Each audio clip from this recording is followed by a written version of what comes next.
Big Boss season 8 లో భాగంగా ఇప్పుడు విన్నర్ వర్సెస్ రన్నర్ ఎలా ఉంటుంది, ఎవరవుతారు అనే ఈగర్నెస్ మీలో కూడా ఉంది కదా.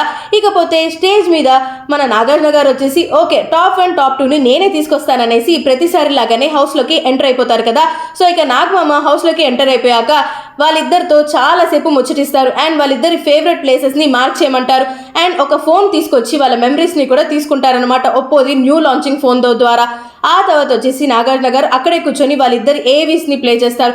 అప్పుడు నిఖిల్ వచ్చేసి తన జర్నీ చూసుకొని చాలా ఎమోషనల్ అయిపోతారు అండ్ గౌతమ్ కృష్ణ కూడా ఫుల్ పాజిటివ్ యాటిట్యూడ్ తో ఉండి కొంచెం ఎమోషనల్ అవుతాడనమాట. ఆ తర్వాత say goodbye to this house అన్నట్లుగా వాళ్ళిద్దరికి చెప్పేసరికి ఇద్దరు కూడా నీల్ డౌన్ అయ్యి thank you so much Bigg Boss season 8 నాకు చాలా మెమరీస్ ఇచ్చారు అన్నట్లుగా ఇద్దరు నీల్ డౌన్ చేసి అలానే దండం పెట్టుకుంటారు అనమాట. సో ఇక అలానే నాగమామ వచ్చేసి వీళ్ళిద్దరిని స్టేజ్ మీదకి అయితే తీసుకొని వస్తారా.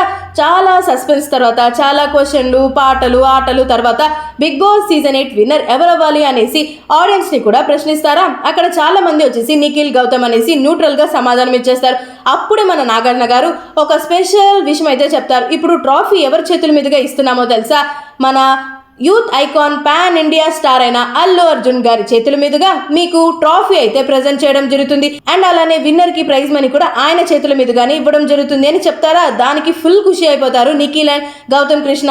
గౌతమ్ అయితే సార్ నాకు చాలా ఫేవరెట్ సార్ బన్నీ అన్న, నాకు నిజంగా హ్యాపీగా ఉంది, అసలు నేను చెప్పలేకపోతున్నా, నాకు విన్నర్ అయినా రన్నర్ అయినా ఏదైనా సరే ఈ స్టేజ్ ని ఆయనతో షేర్ చేసుకుంటా అదే చాలు సార్, నా కెరీర్ కి భయంకరంగా ప్లస్ అవుతుంది సార్ అన్నట్టుగా ఫుల్ ఖుషి అయిపోతాడనమాట. మరి బిగ్ బాస్ సీజన్ 8 విన్నర్ గా నిఖిల్ డిజర్వింగ్ గా, గౌతమ్ డిజర్వింగ్ గా, మీ ఒపీనియన్ ని కామెంట్ బాక్స్ లో చెప్పేయండి.